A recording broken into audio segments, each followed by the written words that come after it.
Start us off, I guess. I guess I'm just gonna take this off and move it.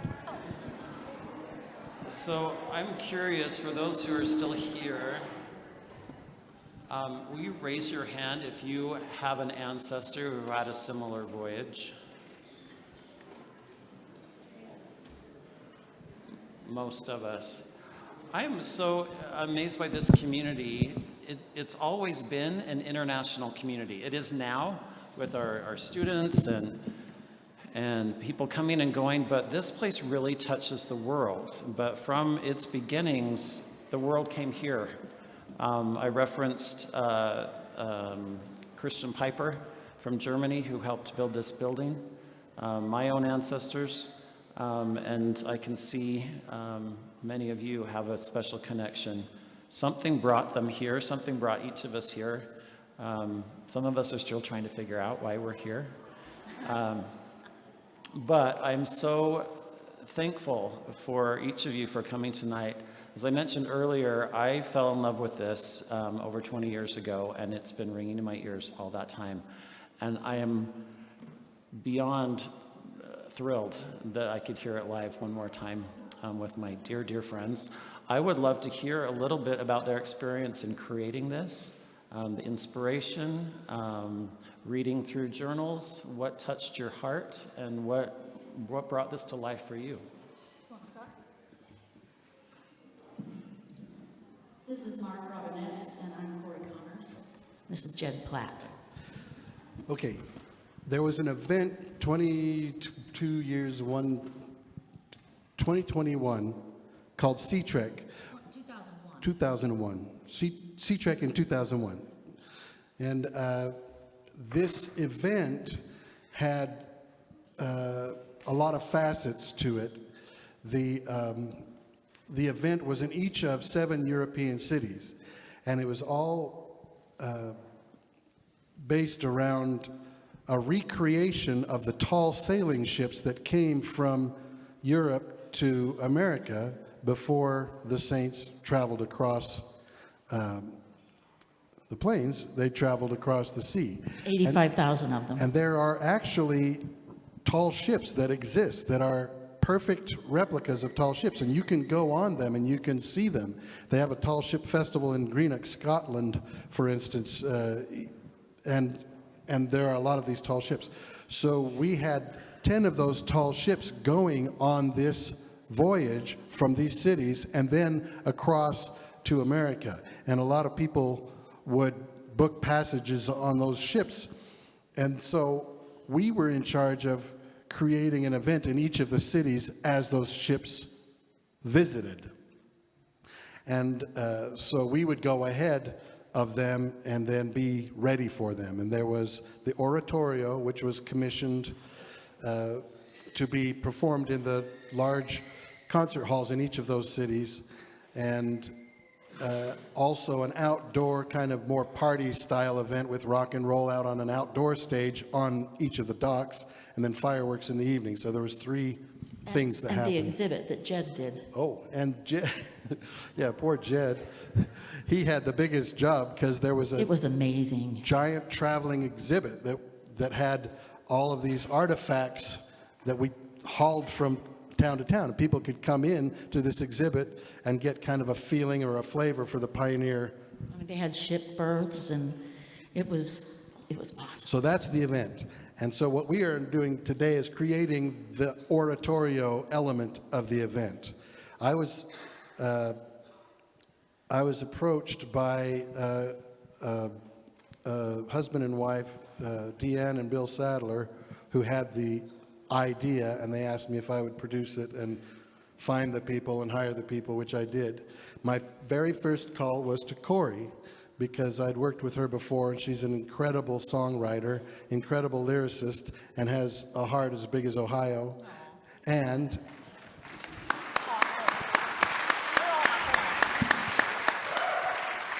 so she did the heavy lifting in terms of looking through thousands of journal entries and reading them and picking out the ones that she thought might make good songs, and then writing those songs.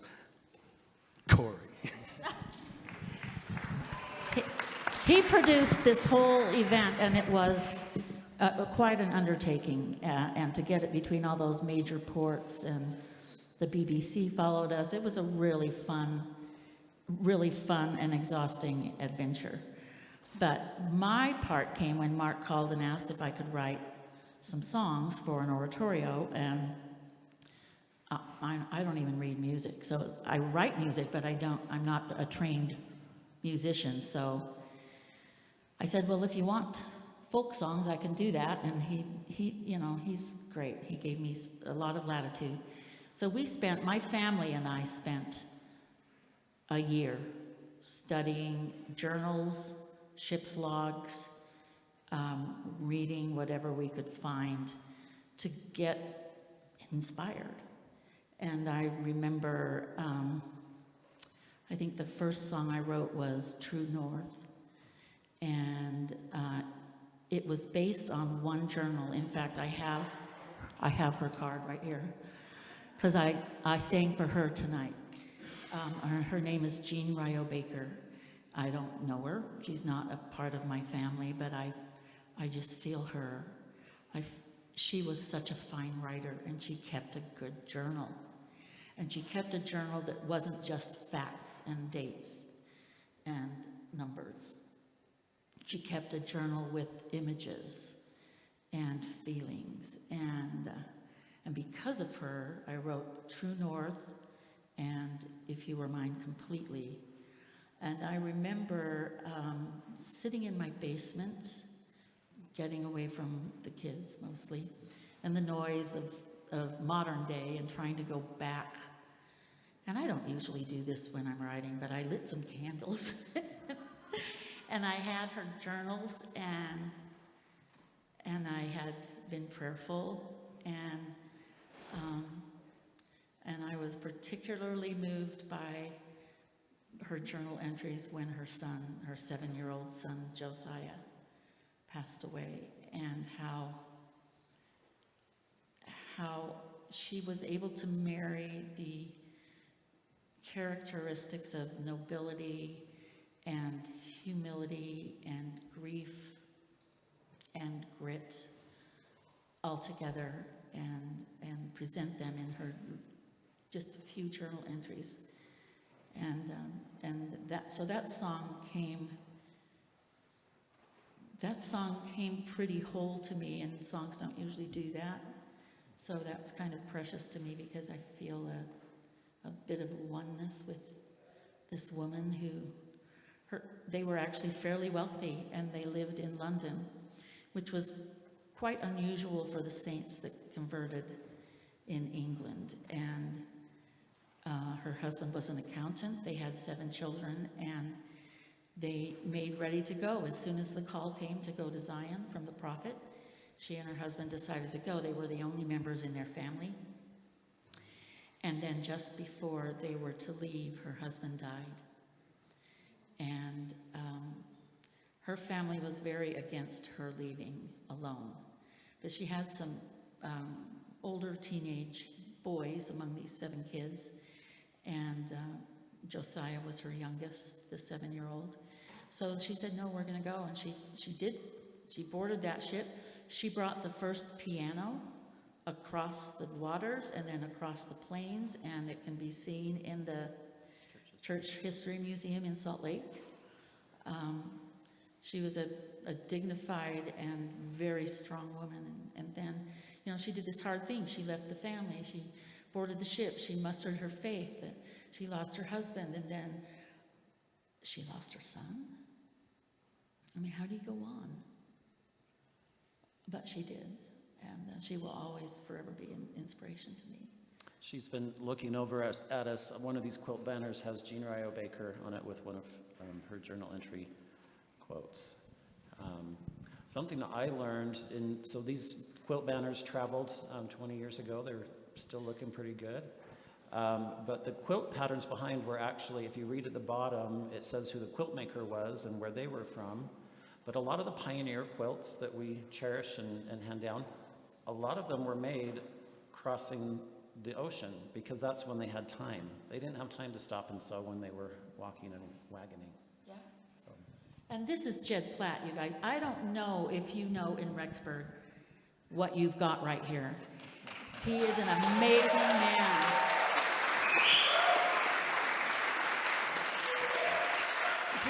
He's a remarkable visionary and with a gentle heart, you know, and that's a kind of an unusual combination. But he is really a creative genius. And I can't thank you enough for reviving this piece. I don't know, Mark, did you realize how much you missed this? We do an unplugged version that's just 7 people on the stage with indigenous instruments, and we sing these songs like folk songs. And I'm partial to that because I wrote them as folk songs, but I had really no idea until this orchestra started to play last night, and then this choir and the soloists. It just cracked my heart open and took me right back, and I just can't thank you enough. thank you. Thank you. My little part in it, has anyone seen the movie Sing? Know that movie? Somebody called me Buster Moon the other day. I'm like, that's good. I just don't know enough to know not what to do. Like, I'm not a musician, but I just love this. And so thank you for letting me keep asking and asking and asking. Thank you to Diane for conducting so brilliantly.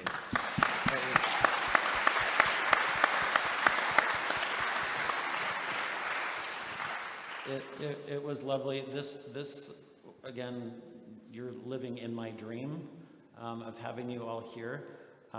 That 20 years ago, I was single, looking for an adventure. I was taking a leadership training class, one of those where you like set goals and throw it out to the universe. And they said, what's something you've always wanted to do? And I said, go to Europe. And they said, okay, make it bigger. I said, okay, I want to go to Europe. But I don't want to go as a tourist. Like, I really want to connect with my ancestors. And they said, okay, make it bigger. Like, okay, I want to go to Europe. I want to immerse myself in my ancestors, and I want someone to pay me to do it. And about a month later, I got a call from the Sea-Trek Foundation saying, would you be interested in spending a summer in Europe telling the story of your ancestors? We'll even pay you to do it. Destiny. So 20 years later, I threw it out to the universe. I'm like, I miss this so much. And being here in Rexburg and hearing the other end of the story, this is where so many came.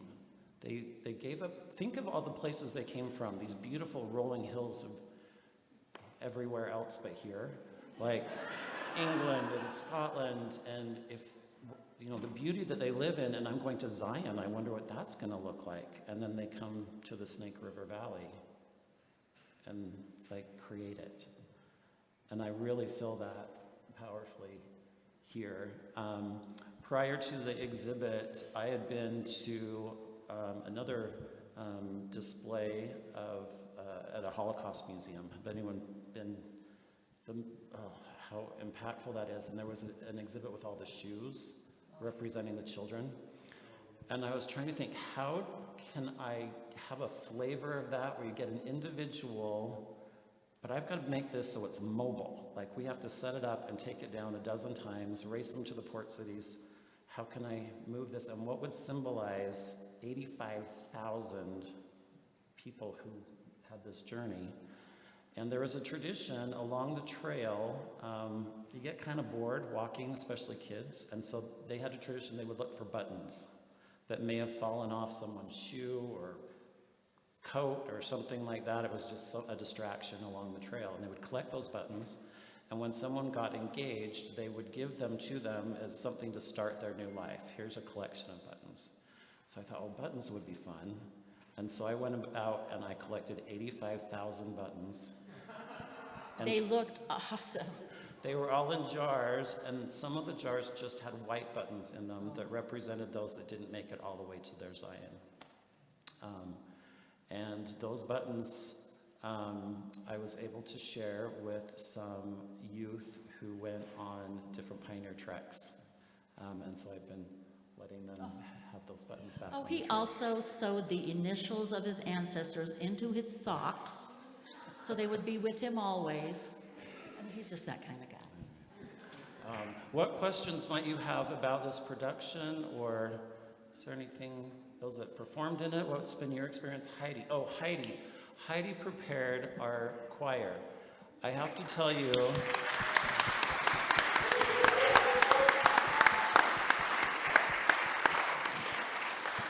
she is... That's not a small amount of work. No, especially when you hear from Mark saying, what do you mean you don't have a choir yet? This production is just in a couple of months. I'm like, it'll And the choir we had was the Royal Liverpool Philharmonic. Philharmonic Orchestra and Choir. It's a professional choir, and they traveled throughout England with us. So it's like, oh, there's no pressure there. Yeah. Yeah. So that was my question. I just wondering who were your musicians and did they rehearse there? Or, you know, how did you get all that together? We had two legs of the journey. One was in Scandinavia, so we went to Denmark and Oslo and Gothenburg, Göteborg, whatever. Anyway, Sweden. And so for that group, we used the Estonia Orchestra and Choir from Tallinn in Riga. And they came with us through all those. And through on Scotland and the two stops in England, we used the Royal Liverpool Philharmonic. And since we were using them and they were going to have to prep it anyway, we hired them to do the recording. So me and Kurt and the soloists all went to Liverpool for a week and recorded that. When you go to Liverpool, not if, but when you go to Liverpool and you go to the Beatles Museum, right there on the dock, you will find a monument to pioneer families, and that was part of this C-Trek experience, is dedicating these monuments, so look for that. I have the artist's, what is that? The first one he I made to have make, the artist's rendering of that, the statue of it. I'll bring it Monday. but they're full-size statues. In each of the 7 cities we visited, it was another commission to leave the statue in a place in that city, which we did. It's full-size, mine isn't. Question over. Oh, how hard can it be? That was fun to write. This is how how hard can it be came to my mind. Mark Robinette is, I'm sitting between two magical men, and he is a man of many talents, and one of them, he's just a great producer. He's also a wonderful composer and musician. But he was producing, you want me to talk for you? He was producing the Orange Bowl halftime, he was assistant producing the Orange Bowl halftime show. He went to a meeting in Florida for that, and they fired the producer. And then they turned to Mark and said, "Can you produce this?" And Mark said, "Yep." And then he got on the elevator and said, "How hard can it be?" And I thought, that's a song. So Turned out to be hard. That's where all my hair went. Well, anyway, so, we had been reading all of these journal entries, and throughout these journal entries were some pretty funny stuff. And things like, they had too many people aboard ship, and the captain was mad. So there's a captain of the Mormons, and then there's the captain of the ship. And he was mad at the captain of the Mormons, and he said, "Don't worry about it, we'll get it taken care of." And then he said, "Okay, everybody who's engaged, come up here, we're gonna marry you, and you're gonna sleep together tonight." True So that's story. what they did. So that's one of the verses of the song. And I don't know if these come across because it's hard to hear, and then another verse of that song was that the ships were pitching and rolling, and the furniture kept sliding under the decks, and so they went to the captain and said, "What do we do about this?" And the captain of the Mormons, and he said, "Just get some nails, and we're gonna nail everything to the floor." And so that's what they did. And the last one, the last verse of that song is a really quite a beautiful story about the storm at sea. So we have this great storm at sea that was orchestrated beautifully. And there was an actual terrible storm at sea. And by the way, during that time in our history, in the history of the world, the way people got to different countries was on tall ships. And they were notorious for going under when they get in these storms. And none of the ships that carried Mormons went down. And so the captains started wanting to captain ships that had the Mormons among them for you know, good luck. Good luck. So anyway, there was a storm at sea, and it was a really bad one. And the captain called for the captain of the Mormons to come up. And he called the high priests among them and asked them to gather in a circle on the upper deck in the storm. So they gathered in a circle, holding on to what they could hold on to and onto each other. And they took turns praying through this circle, through the storm. And in this journal entry, the writer talks about the ship starting to quiver. And then it was almost as if it were hovering above the water. And the storm was going on all around it as these men were praying. And eventually the sun rose and the seas calmed. And I think it was close to 100 members of the crew asked to be baptized the next day. And that's where that verse of the same song says, you know, dear Captain, a wonderful problem, the Lord has mysterious ways.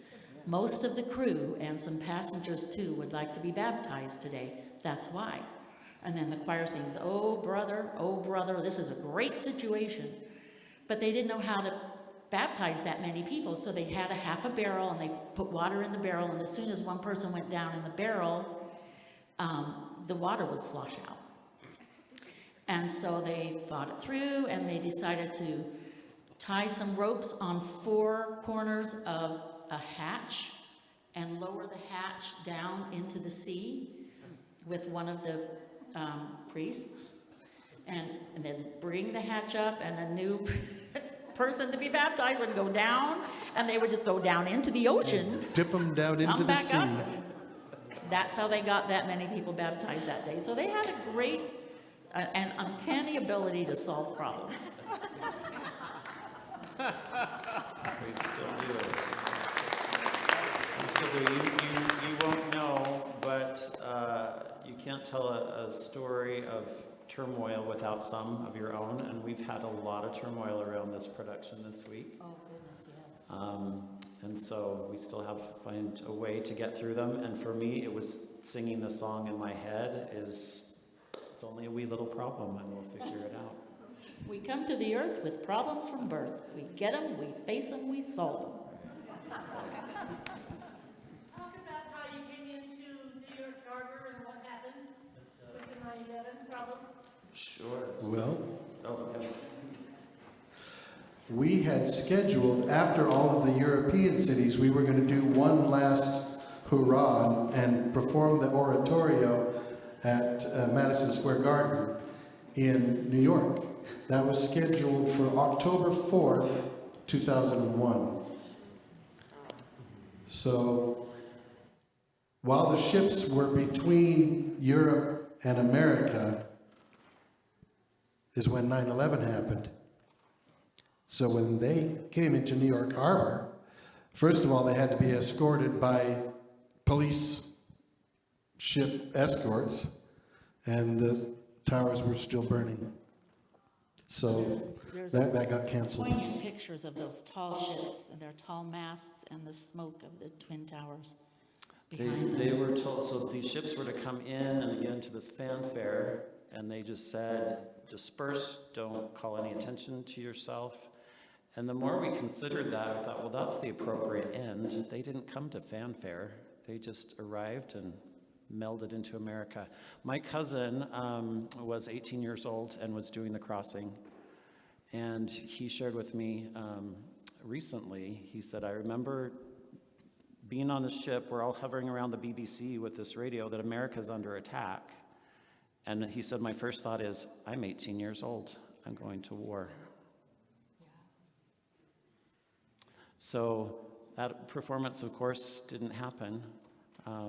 And so this, to me, is the appropriate end. This is the other end of the It's perfect, and journey. this beautiful tabernacle. You guys, you have got to save this tabernacle. Things like this cannot be recreated.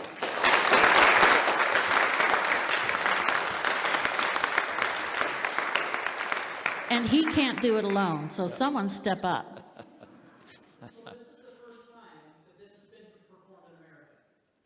No, it was performed in Salt Lake City. Yeah, we did it in Salt Lake not long after that October one.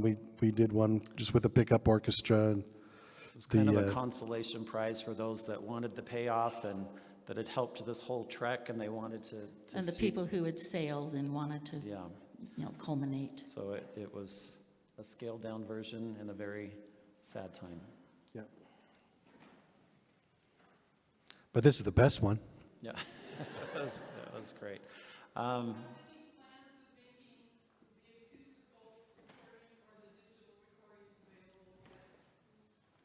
What do you mean acoustical recordings? Oh, the unplugged version? I have a recording of it. It's not a very good recording. So, And there are a few of the original recording.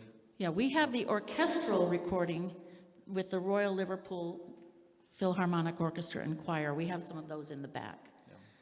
But I ran out of the unplugged ones. We'll have to do that one again, too, I guess. Well, we can do that one. If you are intrigued by your own ancestry and your connection to these stories, tomorrow we have a monthly art stroll on the first Friday of every month, which happens to be tomorrow. So the Family History Library will be open where you can go and search a database with your ancestor's name, or if you know the name of the ship, you can search that. The art stroll goes from 5 until 8, so the Family History Library will be open. This building will be open with, you can make a paper boat. And then there are some profiles that we'll have here that you can read about people who settled here with that kind of motion behind them that they ended here. Over at the Romance Theater, if you have children, we have a ship bounce house. And Fred Woods will be doing a lecture at 7 o'clock. He did a lot of research on Saints on the Seas and has published about it. I relied a lot on his work to do the exhibit.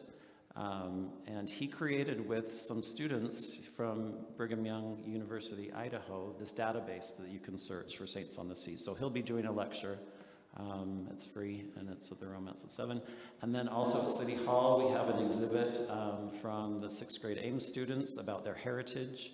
And there'll be a display also from the 1900 census, which shows, I think there were something like 17 different countries that were represented here in our little community. And so, anyway, there's a lot going on tomorrow night if you haven't had enough of reminiscing and connecting with your ancestors. I feel them here in this building, and so I was thrilled to be able to bring this and you to this place. Any other thoughts or questions or? So what's your goal with the funds raised from this? So proceeds from this concert go to this building. So this building, as I said earlier, I think this is like my hardest thing is being at a microphone. It was built in 1911 in the period of 8 months. And it was at the time, so building these kind of buildings, the community had to raise half the funds and then the church would match it.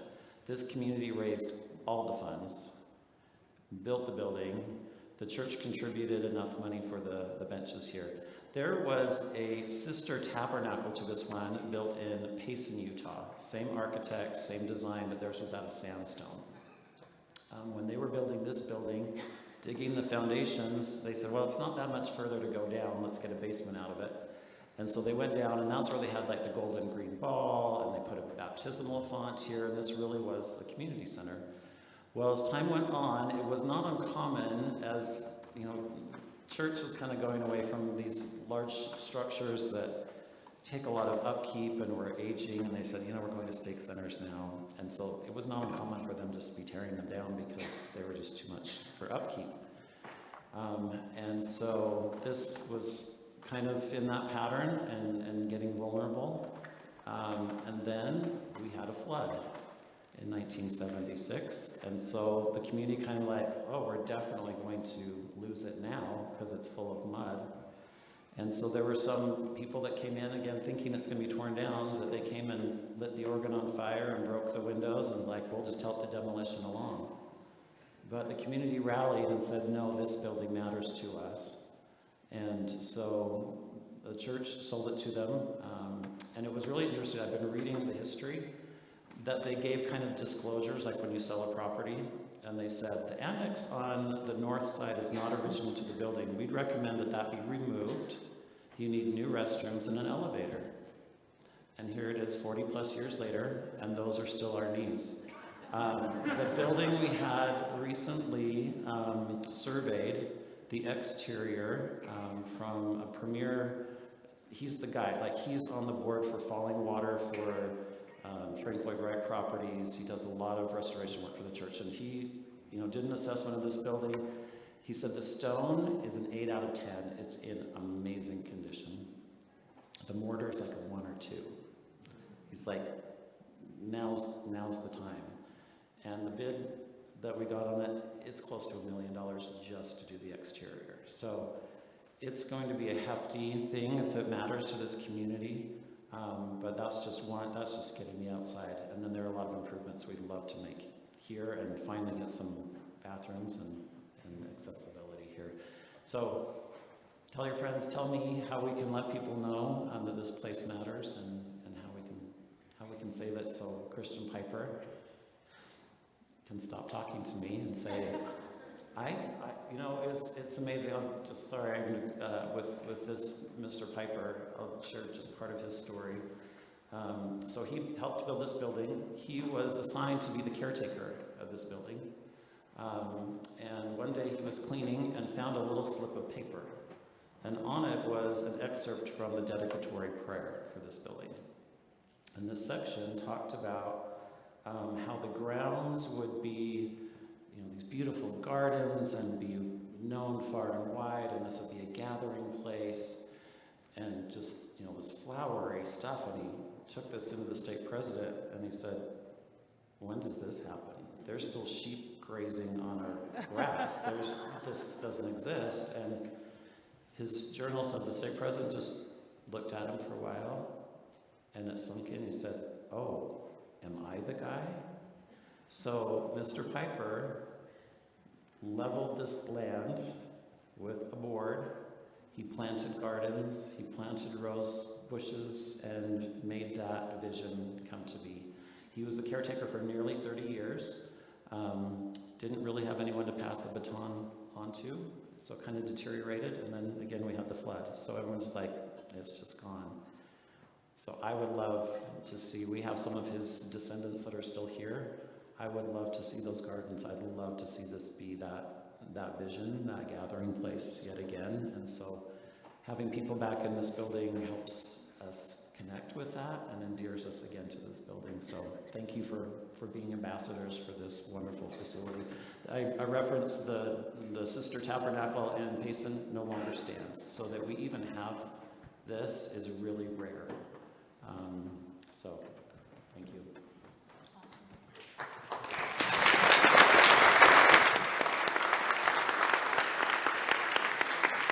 So it'll be one more performance of Saints on the Seas Monday night. Again, my thanks to our Rexburg Tabernacle Orchestra. They typically have a fall concert. This is their fall concert, and that they would allow us to do 2 is really generous of their time.